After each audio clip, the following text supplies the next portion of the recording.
Hi and welcome to another Practical Traveller's Guide. Today we're looking around the Norman House and Christchurch Castle in Christchurch, Dorset.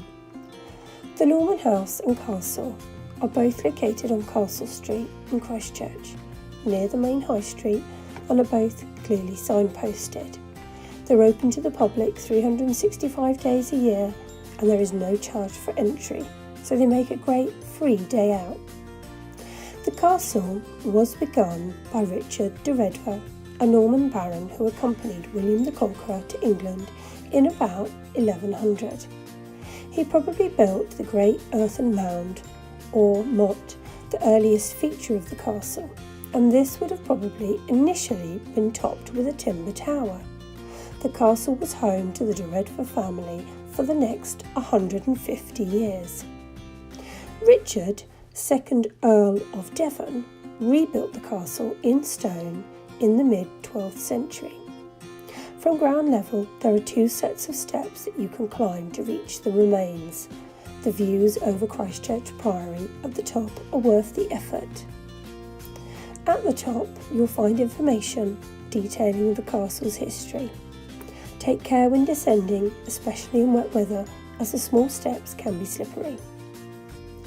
During the Civil War in 1642 to 1651, Parliamentarian troops attacked and took Christchurch, a royalist town. In January 1645, a troop of 1,000 royalists attacked Christchurch in return, forcing the parliamentarians to seek refuge in the castle.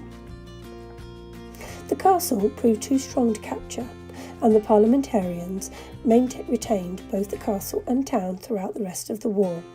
Its defences were dismantled by order of Parliament in 1651. Local people helped themselves to the building material, and by the late 17th century the castle was in ruins. To get to the Norman House, you go through a gate into the bowling green, or, if this is locked, head 20 yards towards the main road and turn right. You can't miss it.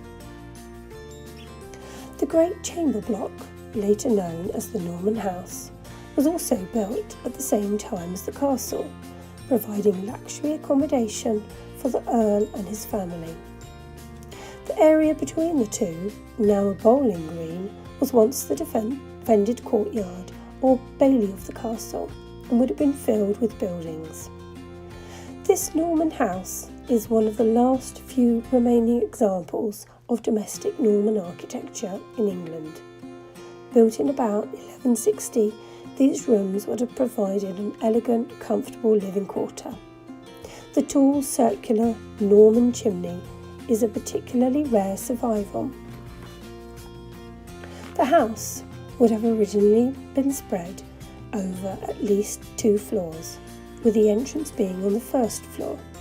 Where you stand today, the ground floor would have been used for storage.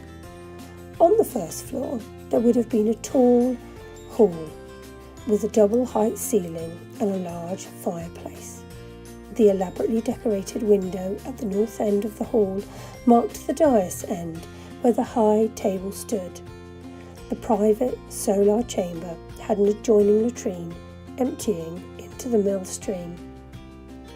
The walls and windows facing the river are much thicker, as these would have been used for defence.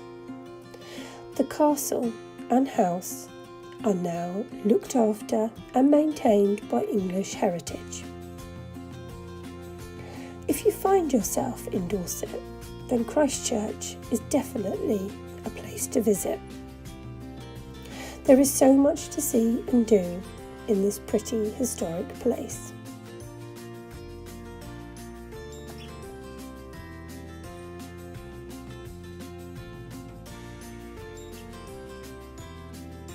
Be sure to check out the description for lots of useful links to places such as accommodation and food options. Thanks so much for watching, and we hope you visit Christchurch soon and have a great time. Don't forget to hit the subscribe button, and the Practical Travellers will see you soon.